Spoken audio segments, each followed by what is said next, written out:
Well, hello there and welcome to another episode of the ModaliTea Club with me, Nick. This time we are drinking our ModaliTea Club tea from month 3. Well, I say tea, actually we have 2 teas this month, which is very exciting.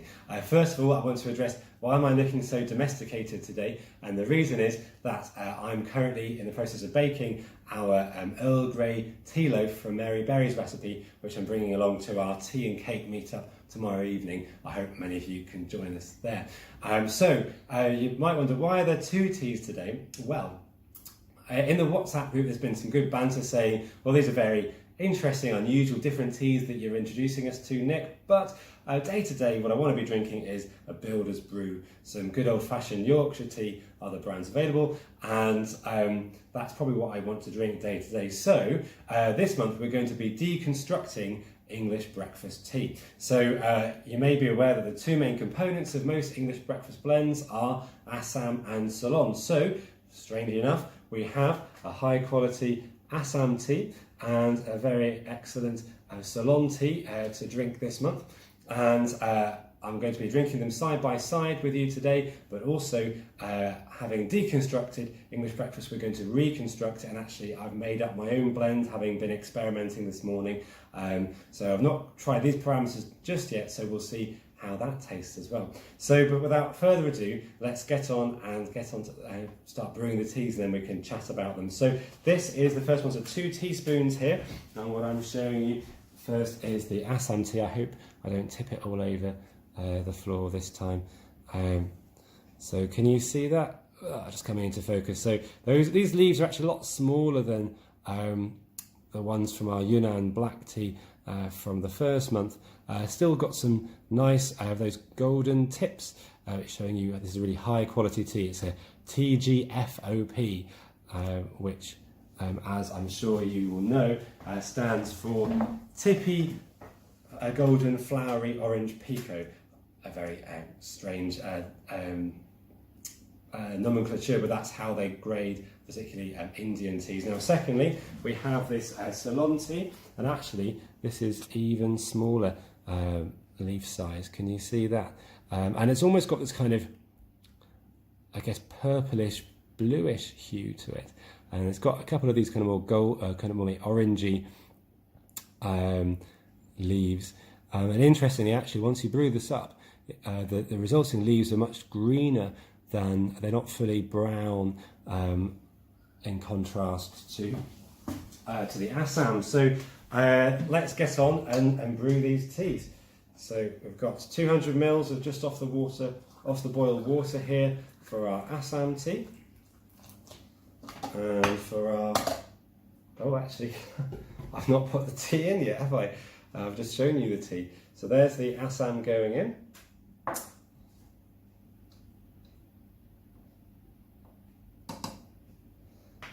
And then, so here goes the Ceylon tea. And another 200 mils of hot boiling water there for the Ceylon. And then for the special Nick brew, and we're going to give this about 3.5 minutes. So while that's brewing, let me tell you a bit more about these teas. So the reason why the British drink so much tea from India is all kind of geopolitical stuff, really. That originally, as you know, all tea came from China, and sooner or later the British Empire decided that they wanted to reduce the Chinese monopoly on tea and grow their own tea, which they could sell to their empire. And they did this in fits and starts, and lots of unsuccessful attempts to get tea growing started in India.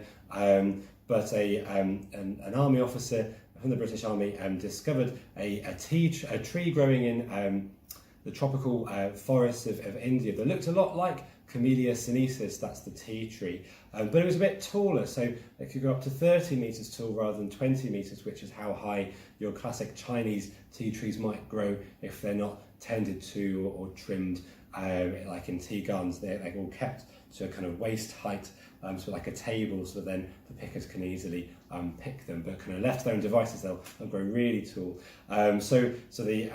This tea tree found in the Assam region was taller and also had kind of bigger leaves, and so the English started trying to plant those teas out en masse, and that was much more successful.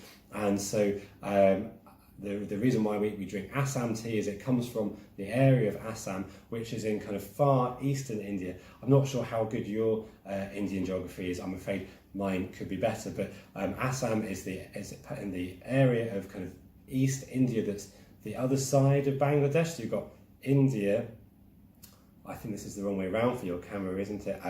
Then Bangladesh to the east, and then kind of East India with Assam in that area. So it's kind of quite tropical, quite low-lying, and very kind of hot, humid, lots of high rainfall, similar to Bangladesh, and not yet kind of high up in the Himalayas. And these kind of hot, humid conditions were really great for growing tea that's going to have a really robust and strong flavour, which is what Assam is known for, that kind of rich malty brew, this little bit astringent as well. So Ceylon, by contrast, Ceylon was the old name for what's now modern day Sri Lanka, and it's quite a mountainous island, and a lot of the tea plantations are from kind of high up the mountains, and so that terroir does affect the tea that comes out. And it's not quite as strong or malty, but it does have some more kind of interesting kind of citrusy type notes. It's a bit more kind of rounded and smooth, and so that's often suggested as an afternoon tea, whereas Assam is the main constituent in your kind of a breakfast brew. So that hopefully gives you an idea about how the terroir affects the different kinds of tea that we're drinking today. So we've got another 25 seconds.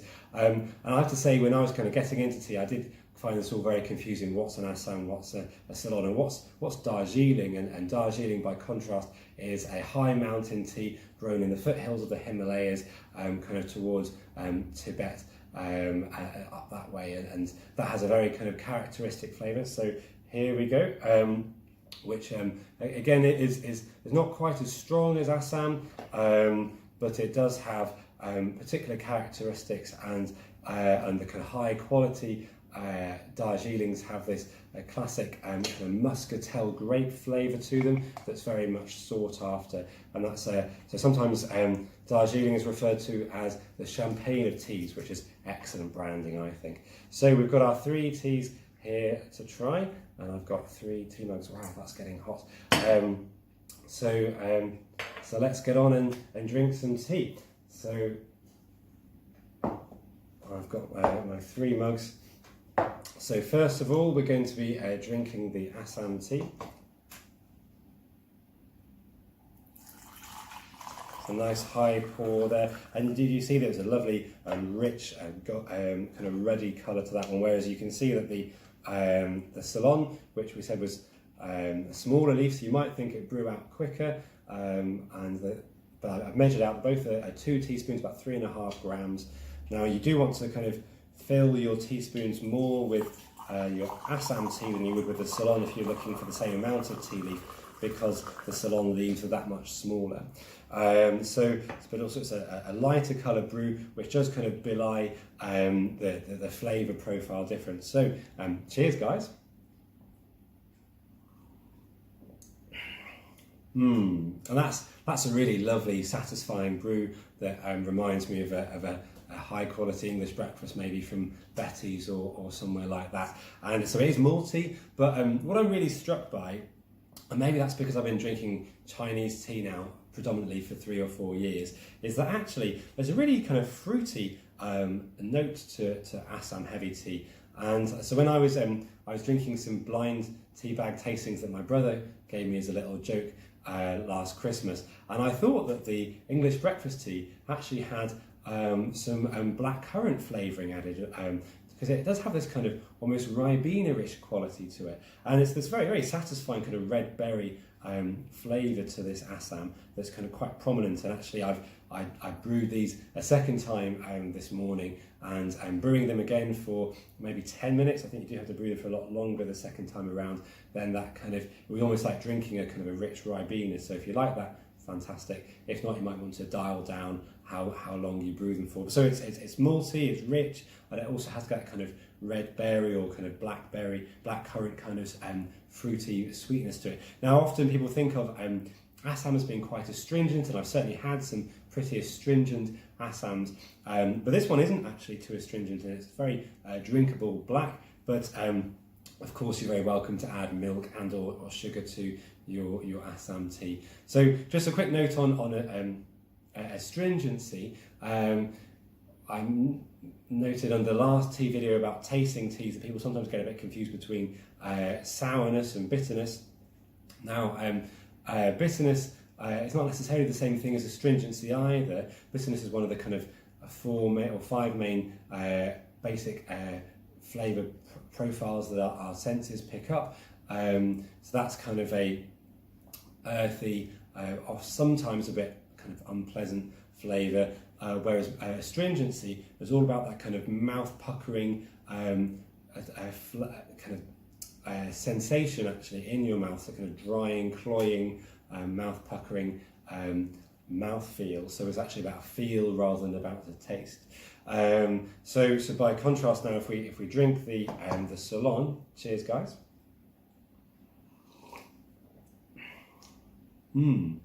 Then this is I think a much more balanced brew. It is really kind of smooth, and it has got those much stronger citrus tones that I mentioned, and I can see how this would be really good drunk in the afternoon. But it does have a bit more astringency. Now, I've deliberately brewed this for 3.5 minutes because earlier on this morning when I was brewing these, I brewed this for 4 minutes, and the astringency was quite pronounced. Now, personally, I quite like astringency.